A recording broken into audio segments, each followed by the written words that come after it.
Sir? You're late. You're my secretary. What the hell is that? Can you do your job? Ako ang boss mo at ako pa ang mas maaga sa'yo. Pigil na galit ni Savion sa babaeng sekretarya. Rinig na rinig sa buong building ang boses nito. Nanatili namang nakayuko ang dalaga sa hiya. Umagang-umaga at nagsisigaw ito na animoy may kaaway. Late ang sekretarya nito at hindi iyon nagustuhan ni Savion. Kilala na siya sa buong opisina bilang isang tyrant at laging galit sa mundo. Kung kaya halos lahat ng empleyado sa kumpanya nito takot sa kanya. Mr. Sagara, hindi na po mauulit, sir. Mahinang sabi ng babae. Yes. Hindi na talaga mauulit dahil you are fired! Sigaw ng binata sabay turo ng elevator. Get out. Leave my company. Now! Napalingon ang binata sa mga empleyadong tahimik sa tabi at naiilang ang titig sa kanya.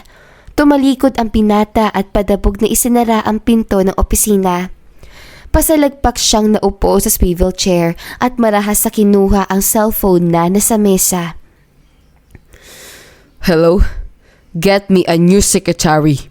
Impromptu. Matigas na Ingles ng binata.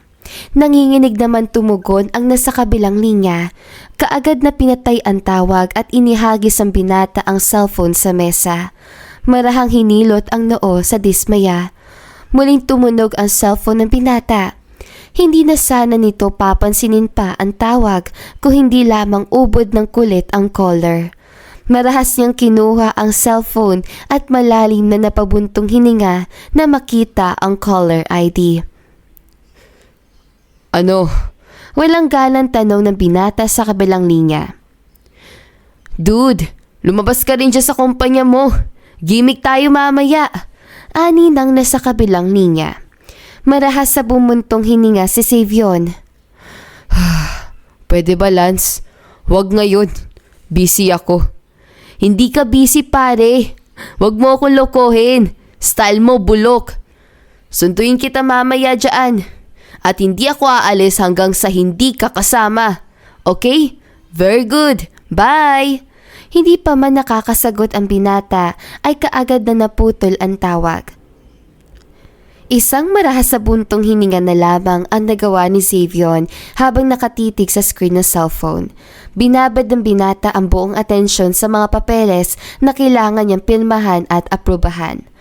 Lumalim ang gabi at tulad ng inaasahan ay dumating ang kaibigan nitong si Lance. Malapad ang ngiti na animoy nanalo sa loto. Napairap na lamang sa asar ang si Savion.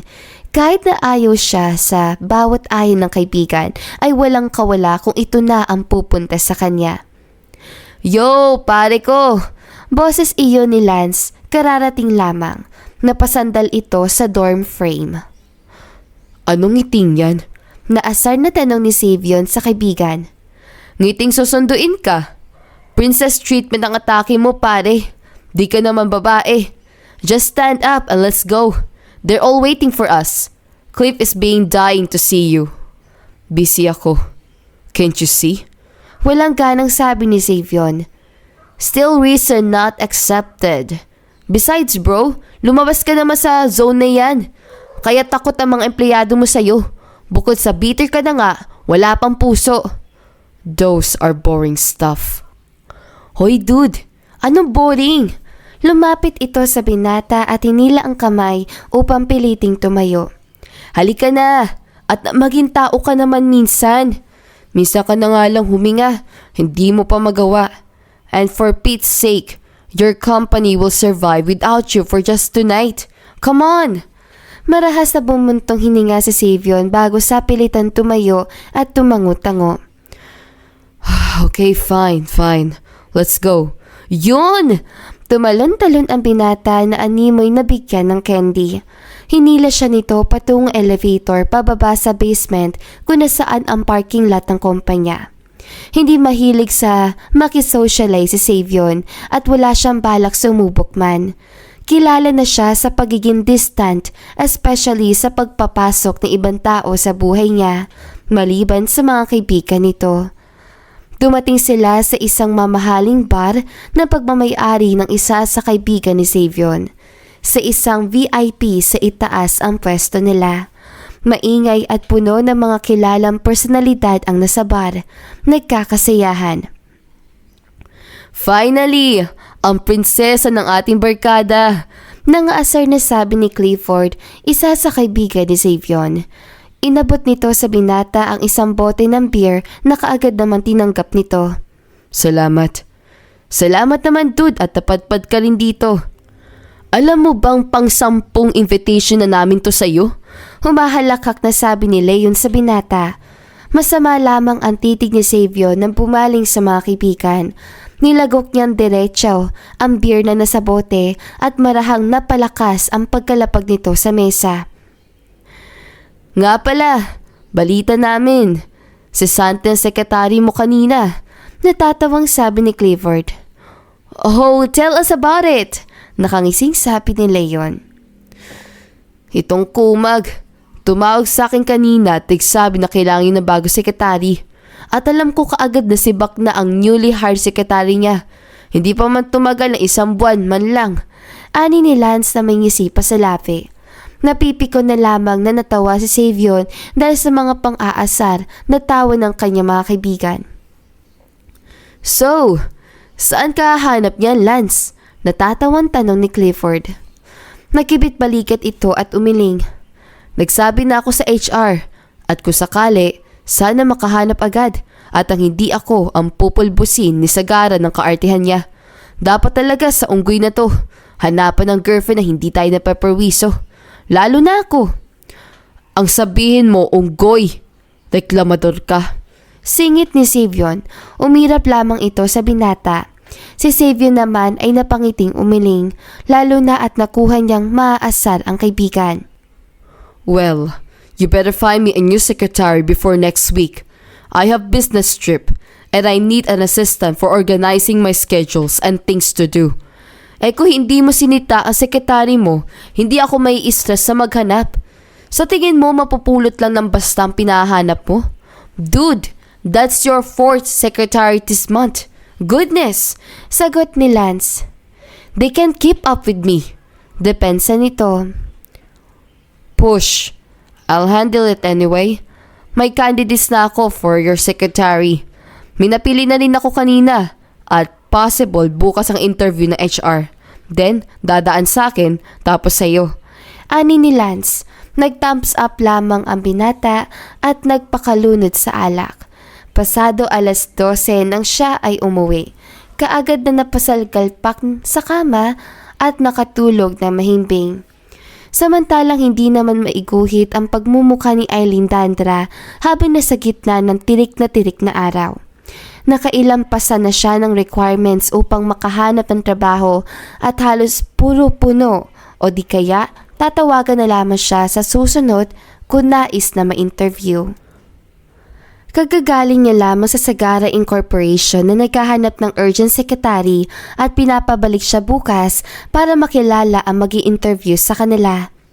Inabot ng hapon si Eileen sa kaiikot upang makahanap ng trabaho at hindi na lamang pinansin pa ang iniisip na baka wala siyang mahanap talaga o di kaya hindi siya matanggap. Hoy! Eileen to Earth!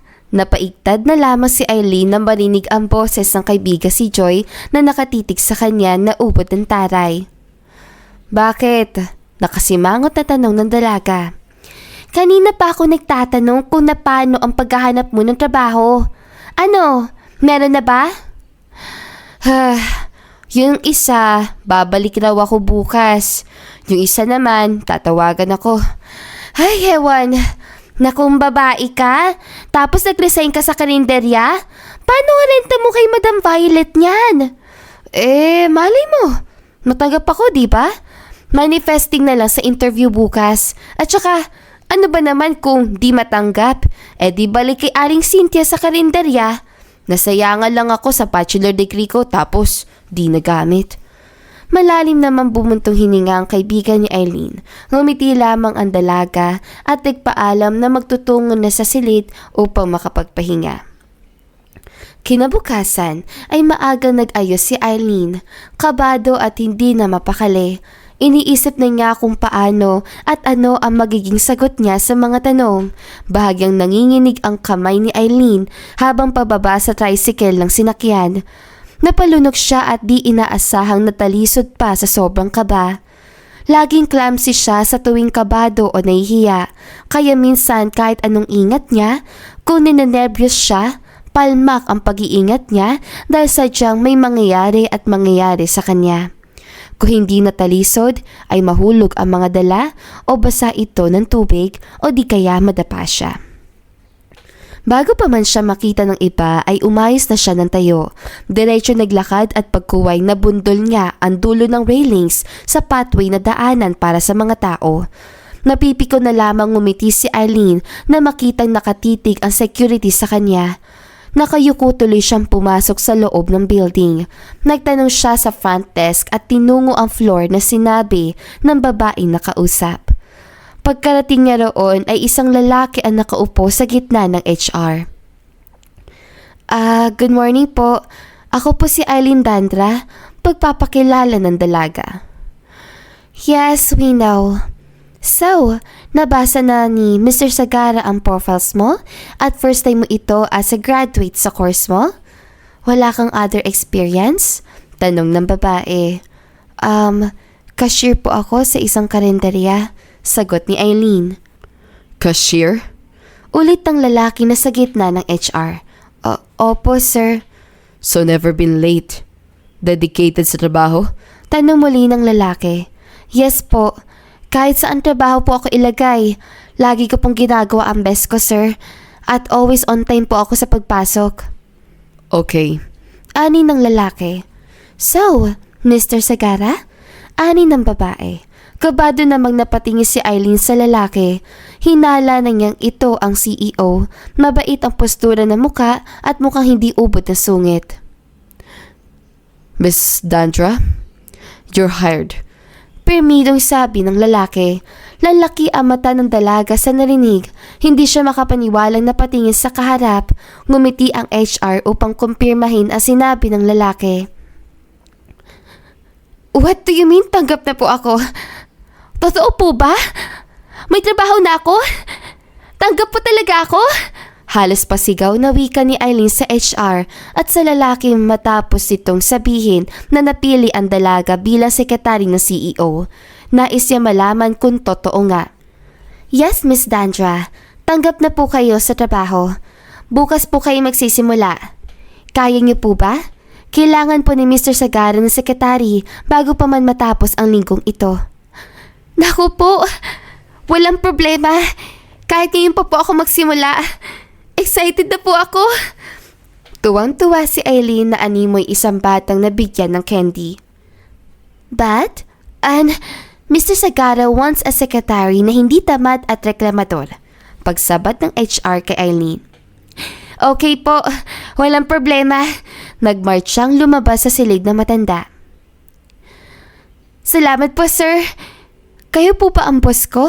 Saad ni Eileen sabay tingin sa lalaki. Bahagya itong tumawa. No! Pinsan ko ang pinagtatrabahuhan mo. Kaya galingan mo. Pinsan po? Akala ko... No, Miss Chandra. Sa pinsan ko.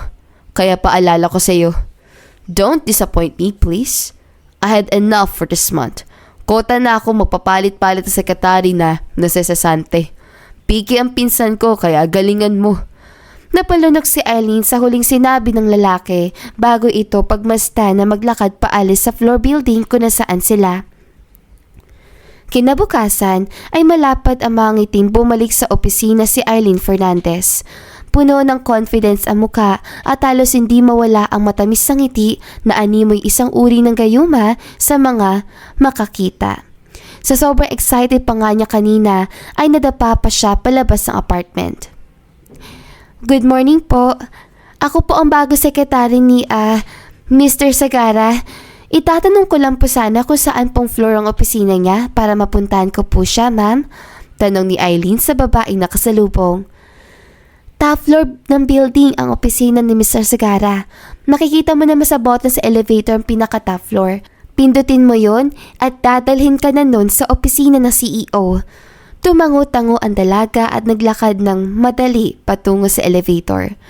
Hindi na maipaliwanag ni Eileen ang kabang sumasakap sa kanya at baka kahit anong oras ay tuluyan siyang mahimatay kapag hindi niya iyon napigilan. Tumutunog ang elevator, tanda na naroon na siya. Dahan-dahan itong bumukas. Sumilit muna si Eileen bago hinanap ang opisina ng CEO. Tao po! Napakunot ang noo ng dalaga sa sobrang nakakabinging katahimikang bumalot sa kanila. Who the hell are you? Nagsitaasan ang balahibo ni Eileen dahil sa pag-echo ng boses sa kanyang likuran. Malamig ang presensya nito, puno pa ng otoridad ang boses. Mahinang ikot ang ginawa ng dalaga upang kaharapin ang taong nasa likuran. Hi, kabadong sambit niya. Hindi nga rin maitindihan ng dalaga kung bakit iyon ang tanging nasabi niya. May mababang kaway pa ito na agad niyang ibinaba nang hindi natuwa ang lalaking kaharap. Who are you? Tanong nito sa bariton ng boses. Ako? Lutang na ani ni Eileen. Tumaas ang isang kilay ng binata. Humalukip-kip ito at masungit ang pagkakatindig. Bakit? May iba pa ba tayong kasama dito na hindi ko alam? Pabalagbag na sagot ng binata. Natawang ani ni Eileen. Hinahanap ko si Sir Savion Sagara. Kilala mo ba siya? And why? Kasi ako ang sekretary niya. Alam mo ba kung asan siya? May ngiting tanong ni Eileen. You're talking to him right now. Matigas ang pagkasabi ng Ingles ng binata. Nalaglag naman ang panga ni Eileen sa narinig. Hindi niya inaasahang kaharap na niya ang CEO na pagtatrabahuhan niya. Sinuri ng dalaga mula ulo hanggang paa ang lalaki na nasa harapan. Are you done fantasizing about me? Nakakalokong ngumisi ang binata, humakbang palapit sa dalaga. Napaatras agad si Eileen, naiilang siya sa presensya ng binata. Lumagabog ang kanyang puso habang umaatras sa bawat hakbang naman ng binata. Kailan po ako magsisimula? Sir? Kabadong tanong ni Eileen, na natiling nakaiwas ang mga titig. Stop smiling like that. Saad ng binata. Oh, magsisimula na po ba ako? Humakbang palayo ng kaunti ang binata. Nagpamulsa ito at pumaling ng tingin sa isang tabi kung nasaan ang office desk na bakante. Diyan po ba ako mag-oopisina? Tanong ni Eileen, nakatingin na rin sa bakanting desk. Yes. Any violent reaction? None, sir. Napatangong ngiti ng dalaga at naglakad patungo sa desk nito. Kumpleto ang gamit roon. Hindi maiwasan ni Eileen na bahagyang mamangha at matuwa sa nakita mga gamit. Ramdam na ramdam ng dalaga na sekretary na talaga siya. Fix my schedule and... Napatitig ang dalaga nang inabot ni Savion ang mamahaling cellphone nito. Anong gagawin ko po dyan? Put your number here so I could text you and send my upcoming things I need to do. Tumango na lamang si Eileen at tinipa ang numero. Ibinalik ng dalaga ang cellphone ng binata na may ngiti. Ipagtimpla mo ako ng kape. Utos ito bago naglakad patungo sa opisina. Hindi siya makapaniwala na iyon na ang kanyang boss. Cold person at mukhang hindi open sa pakikipag-usap. Ramdam pa ni Eileen na medyo may pagka-demanding ito. Napabuntong hininga na lamang siya at sinugod ang utos.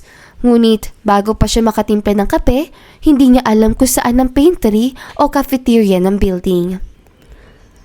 Marahan siyang kumatok sa opisina ng binata kahit na may pakiramdam siyang baka bigla itong maninigaw na lamang kapag naistorbo. Sir, ani ni Eileen nang buksan ang pinto. Nakataas ang isang sulok ng kilay nito nang matignan siya. Napalunok si Eileen, nervyos siyang ngumiti sa binata. Saan po ako kukuha ng kape? May pantry po ba o cafeteria? I have my own pantry here. At the right side. You have everything you need. I want my coffee served hot, no sugar and plain black. No milk and whatsoever. Agaran tumango si Eileen, may ngiti sa labi. Marahan ang pagkasara niya at kaagad na hinanap ang pantry. Na matagpuan niyo ni Eileen ay agad na niya sinimulang gawin ang utos sa kape ng binata. Mainit ang kape nang pumasok siya sa opisina nito. Ngunit nang ilalapag na sana yun ni Eileen, doon pa siya natalisod sa kung anumang bagay na hindi niya nakita at halos lumipad ang tasa ng kape sa mesa ni Savion. Basang-basa ang mesa, maging ang suot ng binata. Malakas na napamura ang binata sa gulat at galit. Kaagad namang nagmadali si Eileen, ngunit na out of balance pa siya sa sariling mga paa, kaya napasubsob diretso sa binata. Oh my God! Sir! Oh my God! Kaagad na napatayo ang dalaga. Sorry po! Sorry po talaga! Oh, what the? Anong ginagawa mo? Galit na sabi ni Savion sa dalaga. Sorry talaga, sir. Nagiging clumsy po kasi ako sa sobrang kaba. Minsan, o di kaya excitement. Every time po na-overwhelm ako, nagkakaganto ako. Bahagyang napayuko na lamang si Eileen. Unang araw pa lamang niya at kaagad nang nasira iyon dahil sa sobrang overwhelm niya sa pangyayari. Nanginginig ang kanyang mga daliri habang nanatiling nakayuko. Minsan ay nagiging tampulan na siya ng tukso o disappointment sa iba dahil sa pagiging clumsy niya sa bagay-bagay.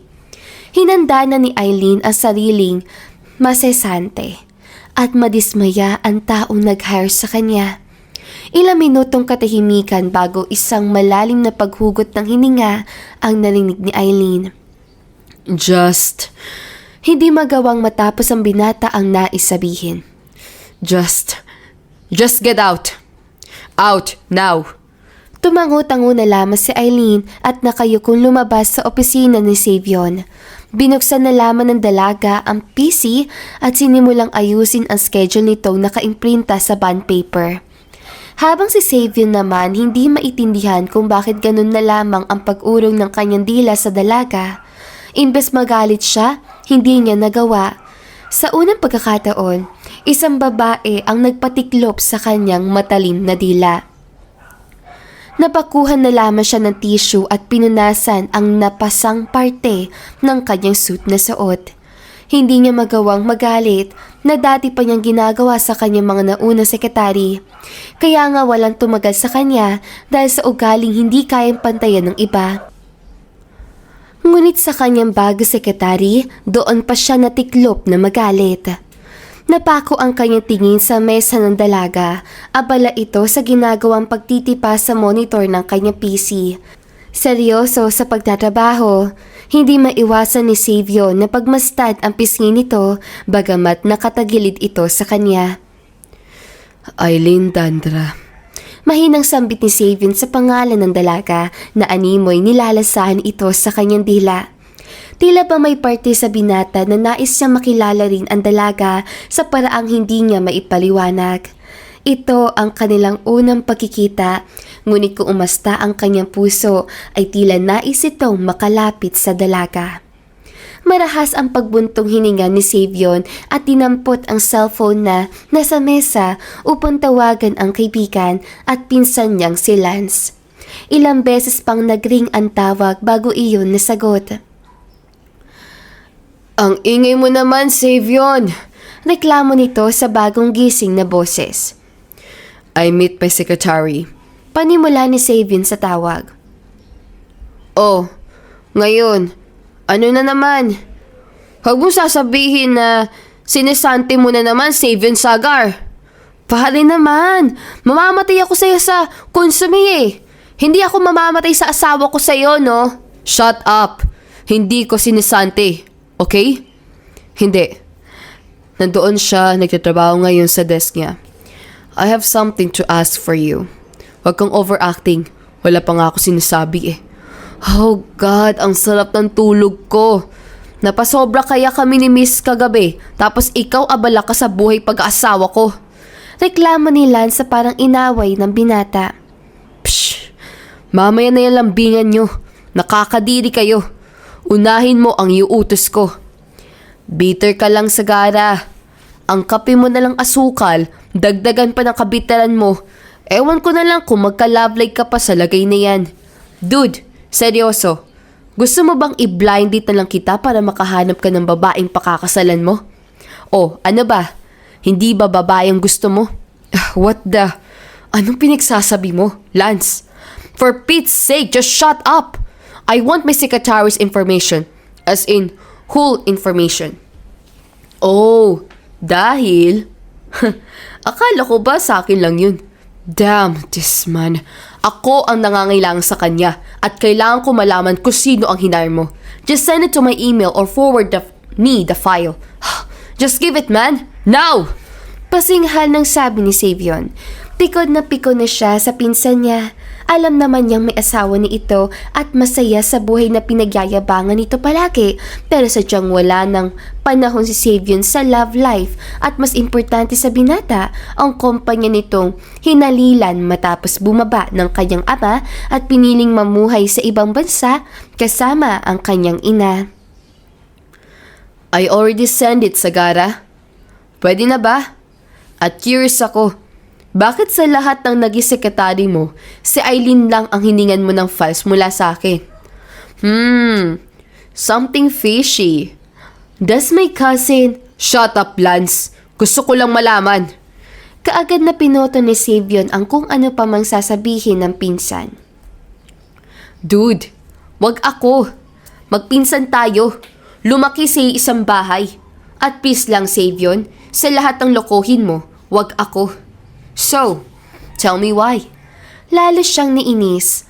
Bakit kailangan mamilit ang pinsan nito sa isang bagay na wala siyang ideya at hindi niya din alam kung ano ang pinagsasabi nito? Gusto lamang niyang hingin ang credentials information ng bago sekretary. Minasama nito? Naiinis na ako, Lance. Dude, mainis ka hanggang sa gusto mo, pero mukhang nagugustuhan ko ang nangyayari sa'yo. I think I did a good job for you, ha? Mukhang wala nang masisasante na sekretary. Baka nga umabot pa ng taon si Eileen sa'yo. Papasok ako bukas. Mukhang mapipikon pa kita lalo. Huwag ka magpakita sa akin, Lance. At saka, may pinagawa ko sa'yo. Hindi mo ba nakita sa email? Kailangan ko na yun bago ako aalis patungong business meeting. So better matapos yun. Pagsingit ni Savion upang maalis lamang ang pang-aasar ni Lance sa kanya at sa bago sekretary. Napabaling naman si Savion sa labas kung nasaan ang desk ni Eileen na magtagpo ang kanilang tingin na kaagad umiwas ang binata. Sobrang lakas ang tibok ng kanyang puso sa hindi niya maipaliwanag na dahilan. Hindi na niya pinakinggan pa ang nagsasalitang si Lance sa tawag at pinatay ito.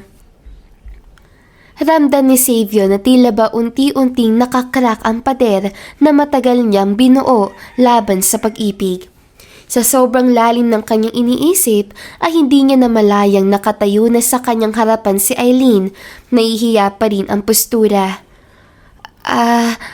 Pasensya na kung naabala kita. Nakita ko kasi sa schedule mo na may business trip ka next week. Nais ko na ang schedule mo next week para doon. Pagkatapos, naglista rin ako ng mga personal schedules mo para hindi mag-mix up. You're going with me. Po? I said, you're going with me. Hindi ko na uulitin pa. Pack your things good for a month. Especially, we'll be staying there for no exact dates and we'll be leaving next week Monday. Pero po kasi, You don't have to worry for expenses. I'm on it. Kailangan kita to make sure my schedule's up ahead and organized. That business trip is important, and I want you to take it seriously. It's everything to me. tumango-tango si Eileen sa sinabi ng binata. Napansin naman ng binata ang palaging ngiting ginagawad ito. Tila kakaiba ang hatid noon. At kanina yon ang bumungad sa kanya. Ang ngiting iyon ang humaplos sa kanyang puso na ngayon may nararamdaman ng hindi maipaliwanag na salita. By the way, can I ask? Oo naman po. Nagtanong na nga kayo. Nagpisay naman si Eileen agad. Do you have a boyfriend? Nalunok ni Eileen ang laway dahil sa tanong ng binata. Hindi tuloy makatitig ang dalaga sa kanyang boss na ngayon ay pokus sa kanya ang titig. Wala po. Diretsang amin ng dalaga. Good. Dahil kung meron, agahan mo ng pasabi.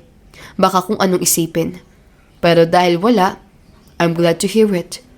Huli na ma-realize si Savion ang huling sinabi. Gusto tuloy niyang kutusan ang sarili. Hindi siya makapaniwalang sasabihin niyang masaya siya na walang boyfriend ang sekretary niya dahil sa kadahilan ng hindi niya rin alam. Lumipas ang araw ay maayos ang naging trabaho ni Eileen sa binata. Minsan lamang niya ito makita dahil palagi missing in action ito at siya ang laging nag-aasikaso sa mga kaganapan sa kumpanya nito. Ngayong araw ang alis sila sa business trip kung kaya abala na si Eileen sa pag-iimpake at pag-check sa mga dapat dalhin niya sa important papers.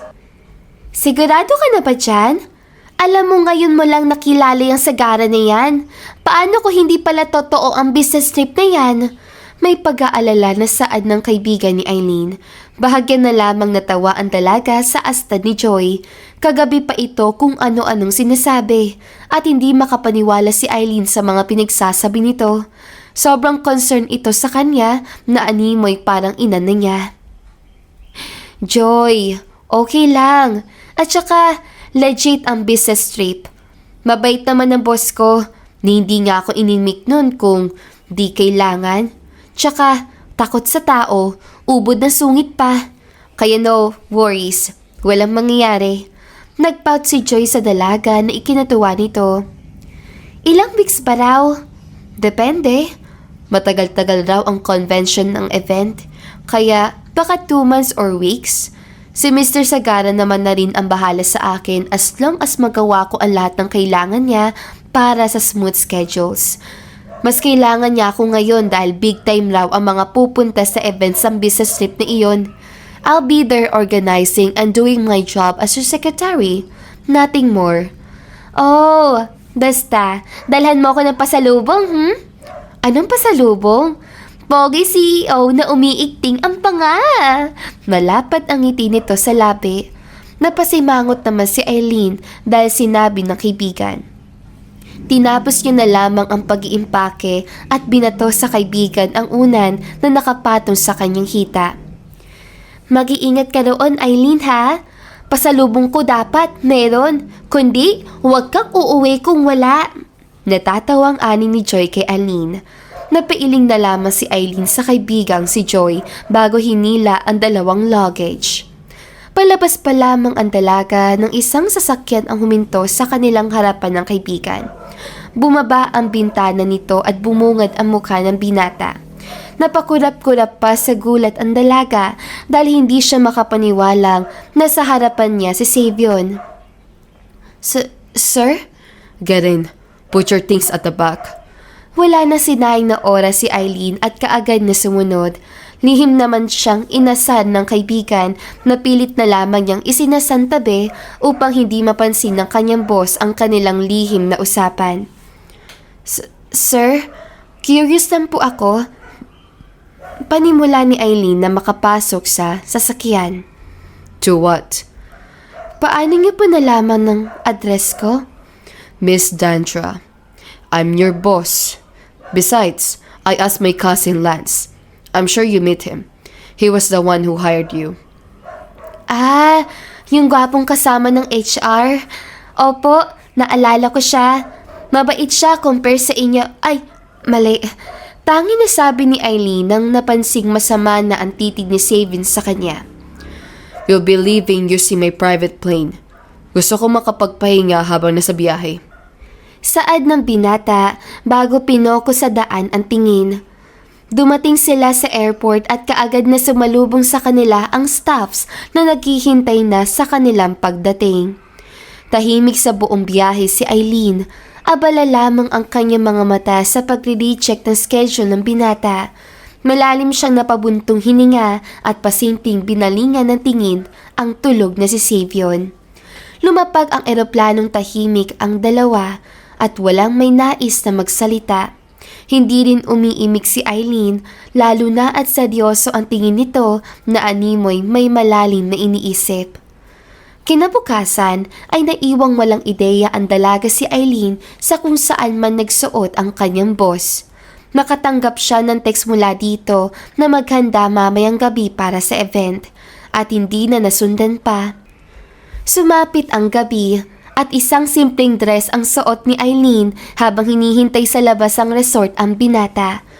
Maya-maya dumating na ito, suot ang itim na tux. Pormadong-pormado ito. Good evening sir, bati ni Eileen. Yeah, you look stunning. Sabi ni Savion, isang ngiti lamang ang ginawad ng dalaga sa kanya. Lumalim ang gabi at iba't ibang businessman na ang nakasalamuhan ni na Savion at Eileen. Natapos ang gabing parehong natagpuan ng dalawa ang isa't isa sa dalampasigan. Binabaybay ang tabing dagat. Mahigpit namang napayakap si Eileen sa sarili dahil sa lamig na nadarama. Here, take my suit. Salamat sir. Tumango lamang si Savion, lihim niyang pinagmastan ang dalaga at hindi maiwasang mamangha sa ngiti nitong hindi mawala-wala sa labi. Tila ba inaakit siya at kahit anong gawin niyang pagpipikil ay lalo siyang nahuhulog. Eileen, Napabaling naman ang dalaga kay Savion, nakangiti pa rin at tila ba hinihintay ang susunod itong sasabihin. Wala. Bumalik na tayo sa resort. Lumalamig na ang hangin. Tumango-tango na lamang ang dalaga. Nakasunod si Savion kay Eileen na makatanggap ng tawag. Malalim na lamang siyang humugot ng hininga na makitang si Lance ito. Bakit? Walang ganang sagot ni Savion sa tawag. Puntahan mo kami dito sa minibar ng resort. What? Nagmadaling nagtungo si Savion sa sinabi ng lugar ni Lance at doon nga naabutan niya ang mga kaibigan na nagkakasayahan na. Malalawak ang ngiti ng mga ito at handa na siyang asarin. At anong nangyari at nandito kayo? Iritado na kaagad na tanong ni Savion. Pasalagpak siyang naupo sa bakanting couch. Nakita namin kayo ni Eileen sa beachside kanina. Nanonoksang sabi ni Lance. Masamang titig lamang ang pinukol ni Savion ang pinsan. Makahulugan naman ang mga titig ng dalawa pang kaibigan nila. Anong mga tingin yan? Naiinis sa tanong ng binata. Wala pare. Nagulat lang kami kasi naman nakita ka namin may kasamang babae. At ang sekretary mo pa. Natatawang sabi ni Clifford. Idagdag mo pang hindi pa ito nasisasante at pukang balak mong ipanghabang buhay na, Nakangising sabi ni Leon. Mapaklang natawa na lamang si Savion. Kung dati ay napapatulan niya, ngayon tila ba gustong gusto pa ng kanyang puso ang asarin siya ng mga kaibigan. So ano na, Mr. Sagara? Kailan mo balak mag-confess? Huwag mong sasabihin dinadaga ka. Ewan ko na sa'yo at talaga namang hindi na ako makapaniwala kung matorpe ka pa. Sa dami ng hinarap mong deals and whatever sa ibang bansa at dito, tsaka ka pa kakabahan? Singit ni Lance. She's just my secretary, okay? Walang lalamang doon. Depensa ni Savion. Okay, fine. Sige, galingan mo pa sa pagde-deny, dude. Ikaw lang rin ang nagpapahirap sa sarili mo. Alam mo ba yun? Ani ni Clifford. Be like Leon. Umamin kahit na-reject. Natawang dagdag pa nito. Yeah, as if naman naranasan ni Savion Sagara ang ma-reject. Hindi sa bawat deals niya lang laging approve. Paano kung sa love pala mare-reject? Hiriti pa na biro ni Leon. Pinukol na lamang ni Savion na masamang tingin ang kaibigan si Leon dahil sa sinabi nito. Hindi na niya maitindihan ang mga kaibigan kung ano-ano na lamang ang pinagsasabi. Ako ang mababaliw sa inyo. Sabi ni Savion. Naghalagpakan ng tawa ang tatlo at kung akala iyon na ang pinaka-nakakatawang sinabi ng binata. Dude, the more you keep, the more it screams. Ilaban mo. Kasi kung mahal mo talaga. You can deny, but you can't escape the fact that you love her. Seryosong sabi ni Leon. Hindi ko alam ang sinasabi niyo. Ani ni Savion. Malalim na humugot ng hangin ang tatlo. Pare naman, ride or die tayong apat. Tapos sa amin ka lang magsisinungaling? Sa amin pa talaga mula high school kasama mo? Bawat kilos at galawan mo? Alam namin kung anong nangyayari. Sabat ni Clifford.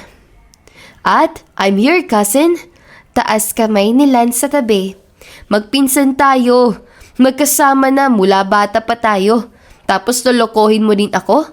Nah, you're not that good as a liar, pare ko. Same here. Ani ni Leon. Kilala namin ang Xavier Sagara na hindi in love. Sa Xavier Sagara na in love. At ngayon, ang in love na si Xavier ang kasama namin. Kaso, denial. Dude, maiksi lang ang buhay. Di na dapat usong kunwari at taguan. Alam mo kung mahal mo, ipagsigawan mo. Huwag mong ikahiya at itago sa mundo. Mahal mo yan eh. Bakit mo ipagkakait sa mundo na kainggitan siya? Malalim na lamang na pabuntong hininga si Savion. Hindi siya in love. Paulit-ulit niya iyong sinasabi sa sarili. At hindi niya alam kung ano mga pinagsasabi ng tatlo. Kampante at masaya lang siguro siya sa tuwing nakikita ang dalaga pero hindi niya ito gusto. Malutong na lamang na napamura sa Savion. Bago pa man may masabi na naman ang kanyang dalawang kaibigan ay hindi na siya nakapagpigil at bigla na lamang tumayo at lumabas ang silid. Narinig pa niya ang pagtawag ng tatlo ngunit inignora na lamang niya ito. Hinanap ng kanyang mga paa si Eileen at bago pa man niya napigilan ang sarili, nakita niya itong nasa labas ang resort, nakaupo sa buhanginan. Malapit ang kanilang resort sa dalampasigan. Pinapanood ng dalaga ang nakakasiyahan na kumpulan ng mga kabataan sa tabi. Malalim na bumuntong hininga si Savion at umupo sa tabi ng dalaga, nagulat sa kanyang biglang pagdating. Tumikim muna si Savion bago tumingin ng diretso sa alon mula sa dagat na humahampas sa mga rock formation. Gabi na ah. Unang salitang lumabas sa kanyang bibig. Ginulat mo naman ako, sir. Akala ko kung sino nang tumabi sa akin. Hindi pa po ako dinadalo ng antok eh. Kayo po, gising pa? Yeah, galing ako sa resort bar nila. Nandoon si Lance at iba ko pang kaibigan. Salamat kanina. Kahit nabaguhan ka sa ganitong event nakipagsabayan ka. Wala po yun. Masaya nga po ako eh. Grabe, nakakilala ako ng iba't ibang tao sa business world. Nung iba sa TV ko lang nakikita. Kaya, alam niyo po, grabe ang galing niyo makipag-usap. Hangang-hanga po ako sa inyo. Kita niyo yung lahat sila invested sa inyo. Sa bawat buka ng bibig niyo, ay grabe nakafocus pa sila sa iyo. That's just how business works. After that, it'll gone. Di naman laging ganun, kaya uso rin ang rivalry sa business world. Alam niyo, sir, medyo crush kita. Pag-amin ni Eileen, lihim ang ngiti nito. Nung una tayo nagkita, ang attractive niya po. Cold exterior pero gwapo. Tapos para kayong hindi mapatibag, pero gwapo pa rin. Natigilan si Savion nang marinig sa dalaga ang mahinang tawa nito. Kitang-kita niya sa mukha ng dalaga na seryoso ito at hindi nagbibiro. Rinig na rinig ng binata ang tibok ng sariling puso. Halos lumabas na ito sa kanyang dibdib. Ramdam ni Savion na tila ba nabuwal ang matatayog niyang itinayo upang hindi makapasok ang kahit sinong tao sa kanyang puso. Hoy sir, huwag mong isipin yon. Okay lang no? Basta, okay pa rin tayo ha? Tsaka, bawasan niyo ang pagsimangot sir. Sa gwapo niyong yan, dapat ngumingiti kayo. Bumaling ang dalaga kay Savion, lumapit ang mukha ng bahagya. Ngumiti ito na sobrang tamis na agad tumunaw sa cold exterior ni Savion. Napaiwas ang kusa ang binata, lalo na at rinig na naman niya ang tibok ng puso. Ilang araw pala tayo dito, sir? 2 buwan. Tatagal ang event nila ng 3 buwan. Pero di na tayo aabot roon. Kailangan ko rin bumalik sa kumpanya dahil sa upcoming project na ilo-launch. Isang buwan. Pag-uulit ni Eileen. Okay ka lang? Gee, sir. Ano ka ba? Kayanin na lang. Ngumiti ang dalaga. Hindi naman maiwasan ni Xavier na mapailing at isang maliit na ngiti ang gumuhit sa labi. O siya, sir. Good night. Good night, Eileen. Isang buwan ang dumaan at naging maayos ang nabubuong relasyon ni na Xavier at Eileen. Nag-e-enjoy nila ang mga oras sa walang conference at events. Mamamasyal sa beach, mag-island hopping o di kaya mag-picnic sa beach side.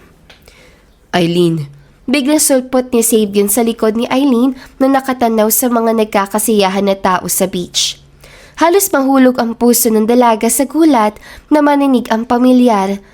Mabilis siyang lumingon at natagpuan si Xavier. Nakatayo roon na nakapamulsa, may mapanuksong ngiti sa kanyang labi. Nakasandal ito sa tabi ng veranda ng resort kung nasaan tanaw ang labas.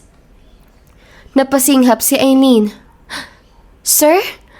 May kailangan po kayo? gabi na ah. Gising ka pa? Hindi pa ako makatulog pa. Hindi pa ako makaget over sa pasyalan natin kanina. Nag-enjoy ako. Dahan-dahang umalis si Xavier mula sa kanyang pagkakasandal at naglakad palapit kay Eileen. Mabagal at marahan ang hakbang nito. I'm glad that you enjoy our little getaway escape. Ako rin, nag-enjoy. Napangiti ang dalaga. As if naman po at hindi obvious na nag-enjoy kayo. Halos kayo umubos ng empanada at juice. Tapos, tawan-tawa kayo habang nagra-ride sa banana float. Tumawa si Xavier. Well, Miss Secretary, CEO ako na misa lang mag-enjoy. At saka, di ko naman inasahan na ganun pala yun. Mali-mali tuloy ang nagawa ko. Hindi niya alam kung bakit, pero mas lalo siyang napangiti habang kausap ang dalaga. Bahagyang natawa ang dalaga sa itsura ni Xavier. Sadyang kampante na sila sa isa't isa at hindi na may intimidate pa si Eileen. Komportable na sila na magkasama at lagi na ring may ngiti sa labi ng binata. Wow! Sinabi ko naman po sa inyo kanina Hindi lang talaga kayo magaling. Mas magaling ako!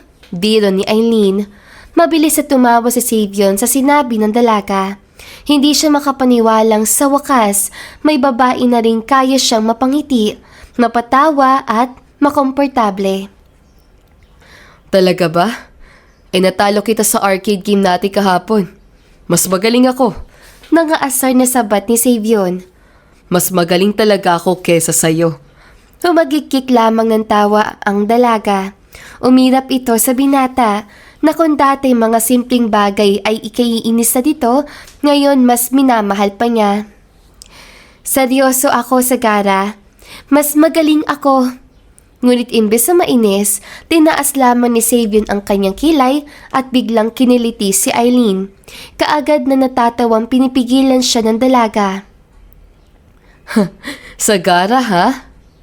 So Miss Dandra talaga ba? Magaling ka sa akin?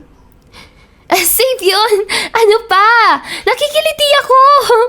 Tama na ang sakit ng tiyan ko! Natatawang sabi ni Eileen. Bago pa makapagsalita, ang binata ay nakawala ang dalaga at kaagad na tinakbuhan siya palabas sa resort. Naghabulan sila hanggang sa ma-out of balance sa isa't isa at tuluyang bumagsak sa buhanginan. Oh, sino magaling ngayon? Hinihingal na tanong ni Xavier. Inirapan lamang ni Eileen si Xavier at ngumiti. Ako! Talaga lang ha? Ayaw mo patalo, Miss Secretary? Obvious naman ako ang magaling. Tignan mo oh, di ba talo kita? Nahuli nga kita. And by the way, ako ang may maraming panalo sa arcade game. Siyempre, cheater ka. Dinaya mo kayang ibang laro. Bintang ni Eileen. Tumawa siya ng malakas ng bitawan ng binata. Wala akong dinaya, no? Depensa kaagad ni Xavier. Pareho silang nakaupo sa buhanginan na biglang tumunog ang cellphone ng binata. Si Lance ang tumatawag. Kunot noong nagtaka si Xavier sa biglang pagtawag ng pinsan. at sa gitna ng gabi, Lance? bungad niya kaagad sa tawag. Dude, kailangan niyo nang umuwi. Nandito ang parents mo at mukhang may hindi magandang ibabalita. Ako nang bahala mag-ayos sa private plane. Mag-impake na muna kayo. Tatawag na lang ako ulit. Kaagad na napatayo si Xavier nang wala sa oras. Hindi maganda ang tono ni Lance sa tawag at alam na binatang may mali at dahil hindi naman uuwi ang kanyang magulang kung walang importanteng dahilan. Bakit? Tanong ni Eileen. Kailangan na natin bumalik. Pack your things. Aalis na tayo. Teka, pero may important event. I know, Eileen. But something came up. And it's more important. Now, pack your things. We will be heading home. Hintayin ko na lang ulit tumawag si Lance. Walang nagawa si Eileen kundi ang sumunod na lamang sa binata. Napansin ng dalagang tensyonado ito at seryoso. Kaya imbis na mag-usisa pa, ay sumunod na lang siya. Iniiwasan rin kasi niyang ma-beast mode ito, lalo na at kilala niya ang binata kapag ito ay nagalit. Nang lumapag ang eroplano pabalik kaagad na pinahatid ni Savion si Eileen sa driver na naghihintay sa kanila habang siya naman sumakay sa naghihintay na si Lance. Tahimik sila sa buong biyahe hanggang sa magsalita na ang binata. Bakit umuwi sila? I don't know, pare. Hindi kaya ituloy nila ang threat na arranged marriage? What? Di ba nagsabi na sila dati tungkol dyan? Look, it's just my hunch. Hindi ko alam kung totoo ba o hindi. Pero kung totoo man, panigurado may babae na silang nahanap. No, hindi ako papayag na basta na lang nila akong ipakasal sa kahit na sino. Napailing na lamang ang kanyang pinsan. Pagdating nila sa pinagstayan ng kanyang magulang ay kaagad na dire-diretsong pumasok si Savion. Malaki ang hakbang. Sumalubong ang kanyang ina habang nakaupo naman ang kanyang ama sa sofa. Mom, what is this? Walang ganang tanong ni Savion sa ina. Hindi na kami magpapaligoy-ligoy pa. We already arranged a meeting with the Rosales, Savion. Sabat ng kanyang ina. What's that even mean? Anak, you'll be meeting the Rosales' daughter and marry each other.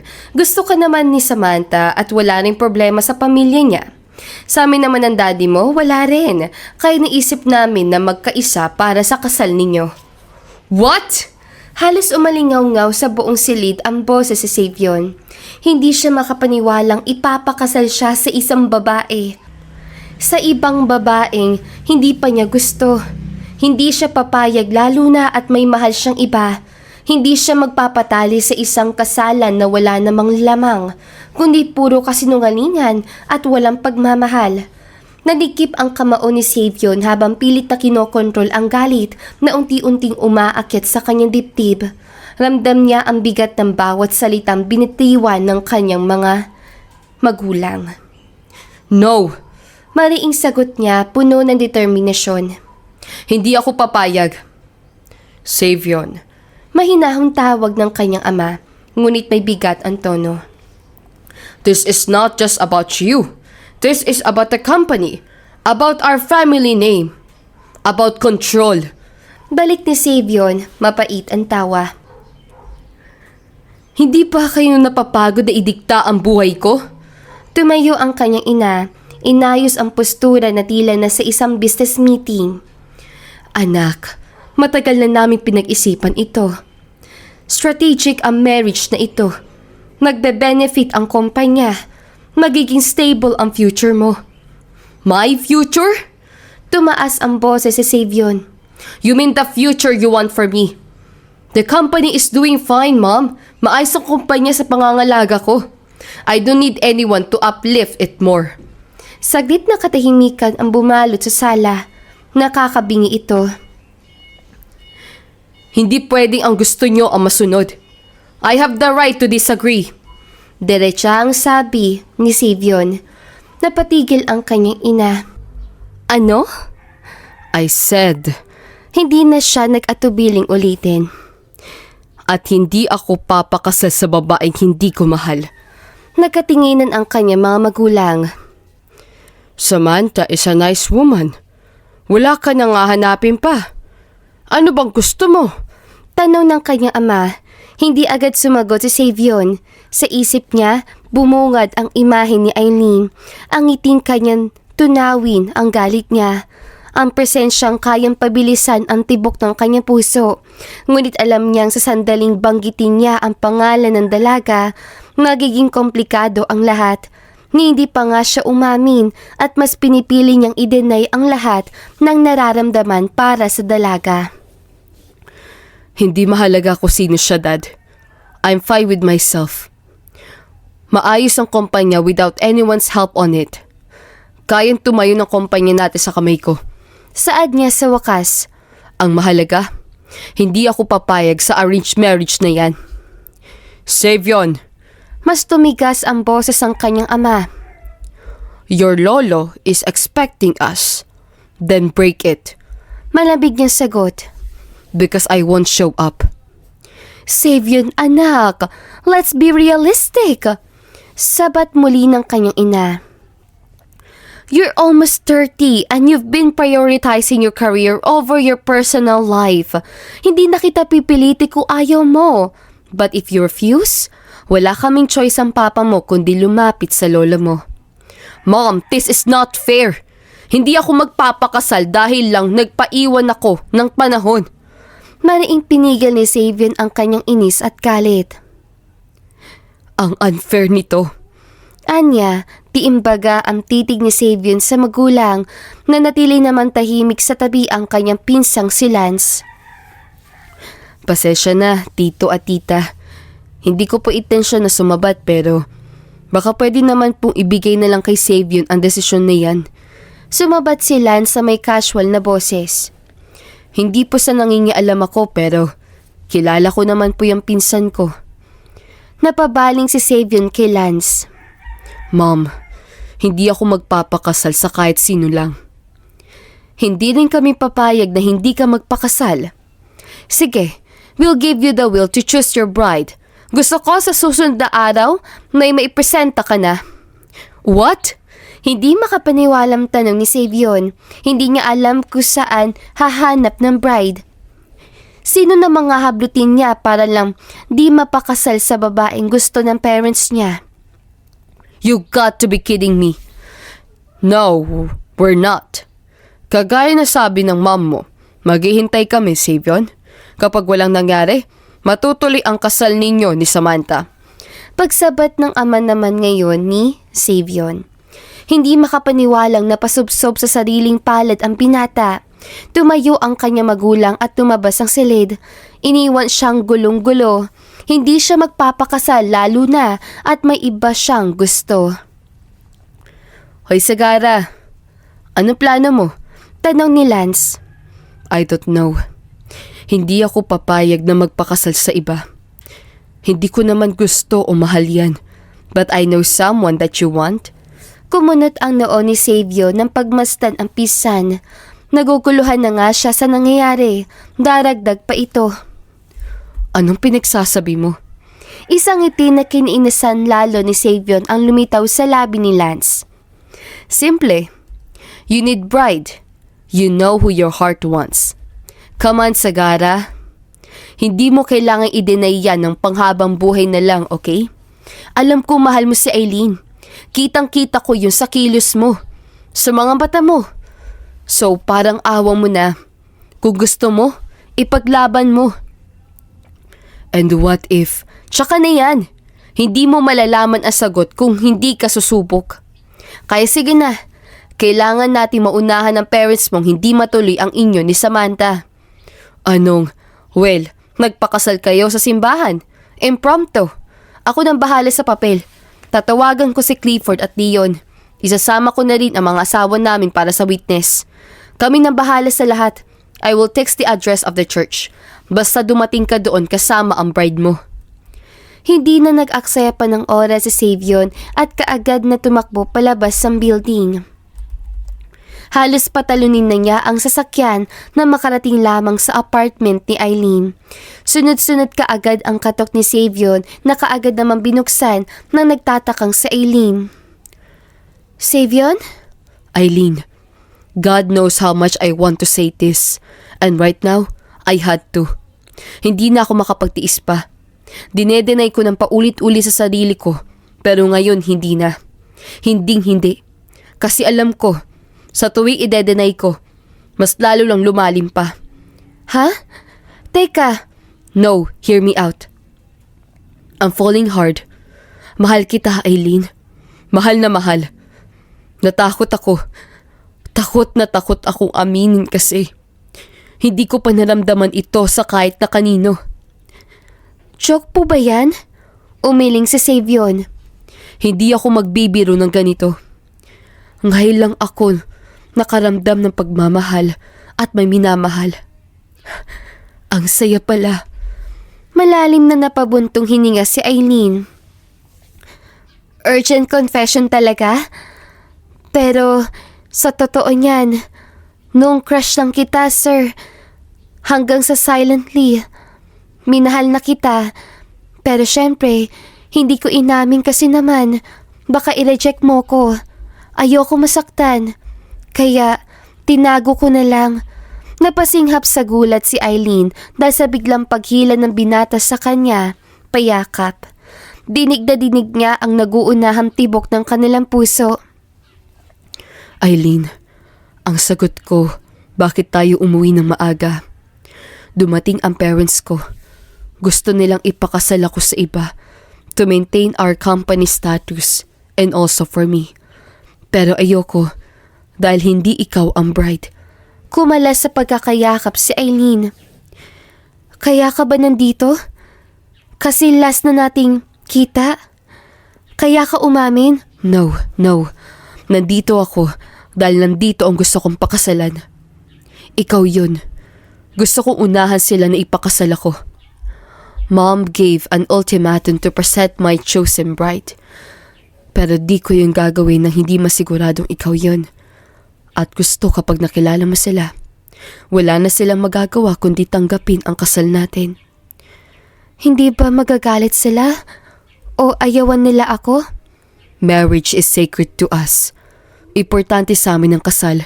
Kaya sa ayaw at sa gusto man nila, natatanggap nila yon. So, Miss Aileen Dandra, would you be my Mrs. Sagara? I don't have the ring now pero ang mahalaga, mapakasalan kita ngayong gabi. Matamis na ngumiti sa Aileen. Hindi ako tatanggi. Ang crush ko ang nag-offer ng kasal eh. Yes na yes. Natawa na lamang si Aileen na magpunas ang luha si Savion sa kanyang harapan. I love you. Ani ng binata. Dumating sila sa simpahang sinabi ni Lance. Naroon na ang witness at pare. Lahat ay may mga ngiting matatamis. Kaagad na sumalubong si Lance sa dalawa. Nagpasalamat naman si Savion sa pinsan. Hindi enggrande, walang magarbong disenyo. Maraming invited guest, ngunit puno naman ng mga ngiting masasaya sa kasalang iyon. This is ridiculous. Saad ni Clifford na kaagad na masiniko ng asawa. Basta pag-ibig, lahat mababaliw. Lumapit ang kanyang matalik na kaibigan si Joy na pinasundo pa ni Savion para kay Aileen. Ikaw na babae ka. Nakadagig ka talaga na mapapangasawa. Shotgun wedding pero kinikilig ang sangkalupaan sa'yo. Natatawang sabi nito kay Aileen. Inirapan ni Aileen si Joy. Hoy, penuhan mo nga yung bunganga mo. Pero sorry, mauuna na akong ikakasal sa'yo. Oo na, basta wag kang nervyusin at baka madulas ka dyan nang wala sa oras. Clumsy ka pa naman.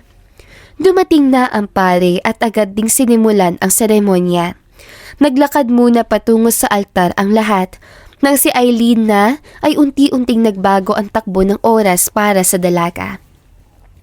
Nanatili ang buong atensyon niya kay Savion na ilang minuto na lang ay asawa niya. Lumakas ang tibok ng puso ni Aileen na magtama ang kanilang mga mata. Napalunok si Aileen, lalo na nang umiti ito sa kanya. Ingat na ingat ang dalagang, huwag madapa sa kasal niya. Gwapo talaga? Mariing bulong ni Lara. Na makarating siya sa altar, iniabot ni Savion ang kanyang kamay. Walang pagdadalawang isip na hinawakan ito ni Eileen. Hi, wifey. Kumindat pa si Savion kay Eileen na kaagad kinilig naman ito. Shut up ka nga. Nagsisimula pa lang. Pinanlakihan niya ito ng mga mata. Feel na feel? Dagdag ni Eileen. Natawa na lamang si Savion. Ngumisi ito sa kanya bago bumaling sa pare. Masyado bang halata? Inirapan na lamang ni Eileen ang binata. Umalingaw-ngaw ang buong katedral sa seremonya ng pari sa kasal. Binabalot na ng inis ang dalaga nang makailang beses na hindi nakikinig sa sinasabi ng pare. Panay ang hawak kasi ni Savion sa kamay ni Eileen. Tuwang-tuwa naman si Savion sa pangiidis ito sa dalaga. Hindi na magawang makapag-focus sa mga sinasabi ng pari sa kanila dahil sa kalokohan ng binata. Savion, ang kulit! Saway ni Eileen sa binata. Tumaas lamang ang isang sulok ng kilay nito sa dalaga. Buong seremonyang di makafocus si Eileen dahil sa mga pasimpleng pangiinis si Savion sa kanya hanggang sa tanungin na sila ng pare. Ikaw, Savion Sagara, tinatanggap mo ba si Eileen Dandra bilang iyong ganap at tapat na asawa? Sa hirap at ginhawa, sa sakit at kalusugan, hanggang sa kamatayan? Walang pag-aalinlangan na seryosong tumitig si Savion kay Eileen. Puno hindi maipaliwanag na saya ang mga mata nito bago sumagot. I do. Nanatili ang tingin ni Savion kay Eileen. Halos mabingi si Eileen sa lakas ng kabog ng kanyang dibdib. Napasinghap siya at napalunok. Bumaling ang pari sa kanya. Ikaw naman, Eileen Dandra. Tinatanggap mo ba si Savion Sagara bilang iyong ganap at tapat na asawa? Sa hirap at ginhawa, sa sakit at kalusugan, hanggang sa kamatayan? I do. Anya, walang pagdadalawang isip niyang sagot. Parehong nilalaro ng kanilang mga daliri at may matamis na ngiti para sa isa't isa. Hindi magawang hindi mapigilan ni Eileen na ngumiti sa kanyang boss lang noon. Ngayon ay asawa na. Biglaan ng kanilang kasal. Walang matinding paghahandaman lang, pero ang mahalaga ay magkasama na sila ngayon, panghabang buhay. Magkahawak kamay silang lumabas ang simbahan bilang mag-asawa. Napuno pa sila ng mga katyaw mula sa mga kaibigan ni Savion. Magkayakap sila habang pinagmamasdan ang pag-alis sa mga ito. Sav, saan tayo ngayon? Mahinang tanong ni Eileen. Gabi na at halos wala nang dumadaang tao o sasakyan sa lugar. To my house. Napakala sa yakap si Eileen sa gulat. You're my wife now. Wherever I live is where you live. What's mine is yours. What's yours is yours. Huwag ka mag-alala. Nakausap ko si Joy kanina. Siya na raw bahala sa gamit mo. So let's enjoy our first night together. Shall we? Nahampas sa lamang ni Eileen sa balikat si Savion. Makahulugan ang ngiti nito na kaagad namang nakuha niya. Hindi nga tuloy maiwasang hindi pamulahan ng pisngi.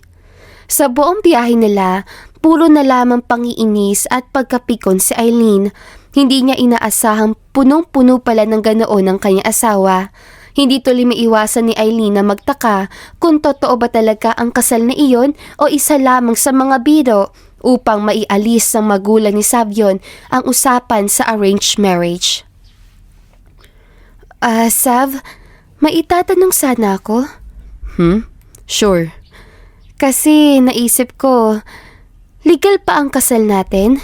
Like as in, legalize? O sisa ni Eileen? Oo naman. Legal iyon. Ano ba sa tingin mo? Na nakikipaglaro lang ako at sumadya pa sa simbahan para lang abalahin ng pare? Hindi naman. Overwhelmed pa rin naman kasi ako.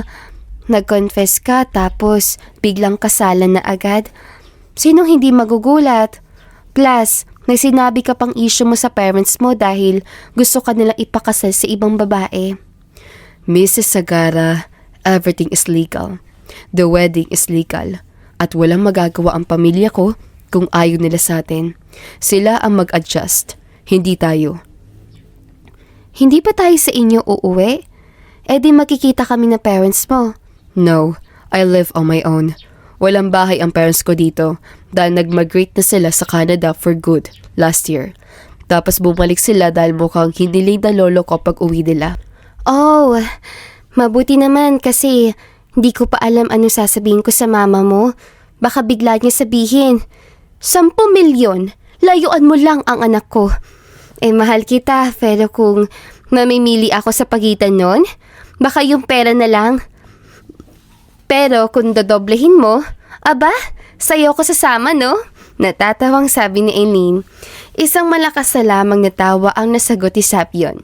Hindi niya inaasahan na may side na ganito ang kanyang asawa. Mula sa pagiging clumsy nito sa tuwing overwhelm, mas paranoid pa ito sa kanya. Huwag kang tumawa.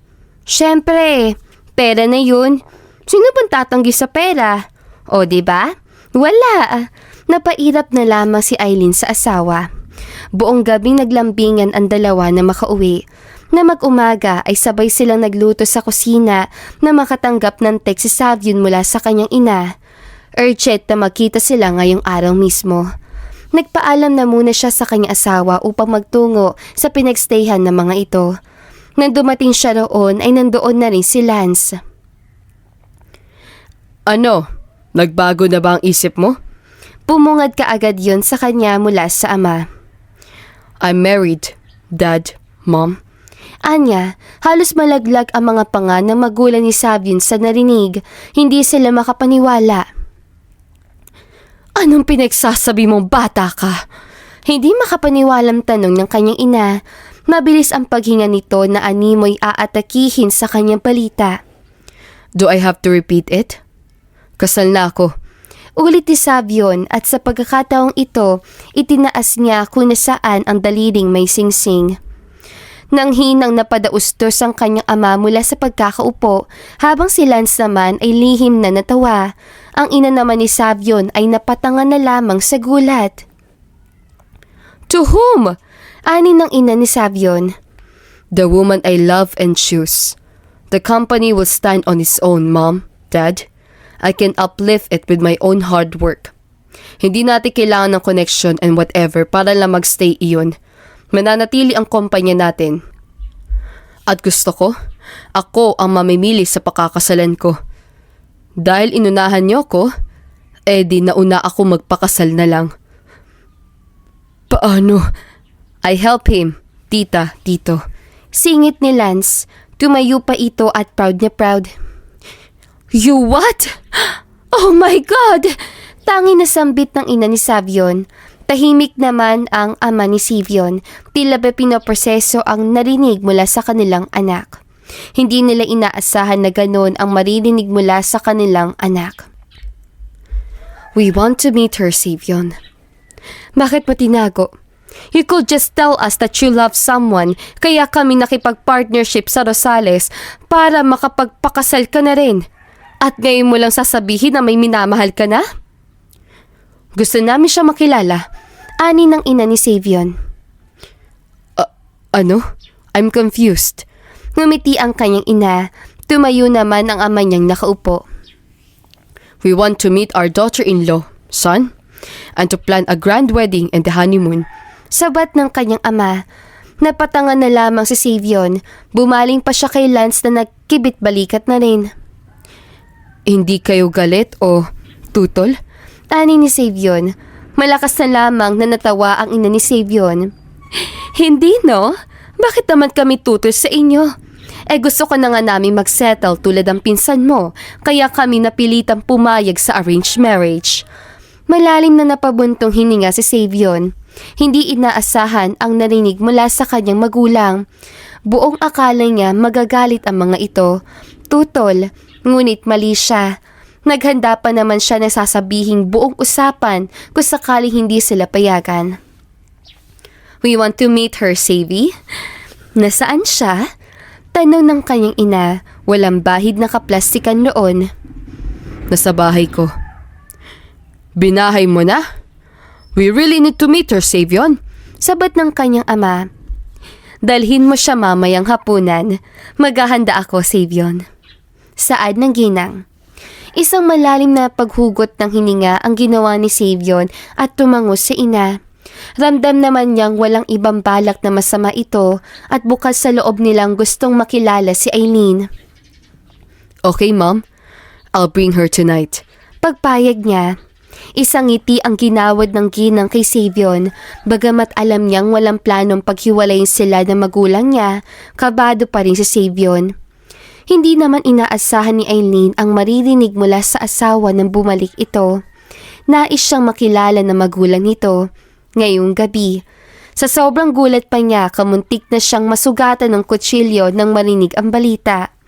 Ilang beses nang pinagpag ni Eileen ang suot na damit dahil sa sobrang kaba na bumalot sa buong sistema niya. Nagdumating sila sa lokasyon kung nasaan nakastay ang magulang ng asawa, doon dumagundong lalo ang kaba niya. Hey, chill. Si Mom nag-insist, okay? Mabait naman sila. Pagpapakalma ni Savin sa kanya. Kalmado naman ako, tagsisinungaling ni Eileen. Sa living room sila naghintay hanggang sa isang boses ang ginang ang narinig nila na tinatawag ang pangalan ni Savion. Naestatwa si Eileen nang bigla itong nagtungo sa kanya at niyakap siya ng mahigpit. Ramdam niya ang saya, imbes pagtutol mula sa ginang. We finally meet you. Masaya kami na makilala ka, Eileen. Panimula ng ginang. Opo, ma'am. No. Mama or Mom? Same to me. Call me Papa or Dad. Okay po. Oh, good. Tara na sa dining at nang makakain na. Naghanda ako na sobrang dami. Mga favorites sa Savion at dessert. Oh, by the way, kailan niyo balak mag-honeymoon? Or should we book one tomorrow? What do you think, Javier? And gusto ko ng boy at girl na apo. Bumaling ang ina ni Savin sa ama na napailing na lang sa drama ng ginang. Mom naman Kalma, pwede? Darating kami dyan. Sa ngayon, nag-enjoy muna kami sa pagiging mag-asawa. Promise, tsaka na ang anak. Ayoko ma-pressure ang asawa ko sa ganyang bagay. Napangiti na lamang si Eileen sa dramang nakikita. Hindi niya inaasahang ganyang kagulo at kasaya ang pamilya ng kanyang asawa. Maling-mali sa ini-imagine niya kanina na tulad ng mga nasa teleserye na tutol at ayaw sa asawa ng anak nila. Buong gabing napuno ng kwentuhan ang dining table nila. Makulit ang ina ni Savion na kaagad na nakabanding ni Eileen. Maging ang ama nito, taga-awat sa ginang. Lumipas ang buwan hanggang maging taon, nagpakasal ulit sina Eileen at Savion. Mas enggrande sa nauna, lalo na at ang magulang ni Savion ang may pakana. Nasa bakasyon sila ngayon kasama ang kanilang dalawang anak na naglalaro sa dalampasigan. Nakaupo sila sa buhangin, di kalayuan sa kanilang anak. Hindi ka pa maliligo, Sav? Tanong ni Eileen sa asawa. Mahigpit lamang siya nitong niyakap at pinugpog ng halik. Sav, ano ba? Nandiyan ang mga bata. Are you happy? Biglang tanong nito. Kumunot naman ang noo ni Eileen. Oo naman. Bakit? Ikaw ba? Marahan siyang hinalikan nito sa noo at niyakap muli. Nakaunan si Eileen sa dibdib ng asawa at magkahawak ang kanilang kamay. Sobra. It's just, I didn't expect this future. Alam mo yun, one time nasa office ako at busy sa pagpapalago ng kumpanya. Walang time para sa sarili. Then, nagising ako. May pamilya na. And now, this is my top priority. A one happy family. Lihim na napangiti sa Eileen sa sinabi ng asawa. Marahan niyang hinalikan ang dibdib nito at matamis ang ngumiti. I fall in love of your smile. That's my favorite ray of sunshine. And I will always fall in love with you. Bulong ni Savion. And I will always be the one who will encourage you to smile and be happy. I love you, Save. Mahinang napaham na lamang si Savion, ipinikit ang mga mata at ninanamnam ang pagmamahal niya mula sa tatlong taong nasa buhay niya ngayon. Ilang minuto din silang nasa ganoong posisyon bago naisipan na puntahan ang kanilang dalawang anak. Naligo sila sa dagat, nagkatuwaan, isang larawan ng masayang pamilyang nakahanda sa panibagong haharapin na bukas. At dito na nga po nagtatapos ang magandang istoryang ito. Don't forget to like, share, and subscribe. Hanggang sa muli, paalam! Malayo ka man, mahal, lagi mo tandaan. Hindi magbabago, pag-ibig ko'y sa'yo lamang.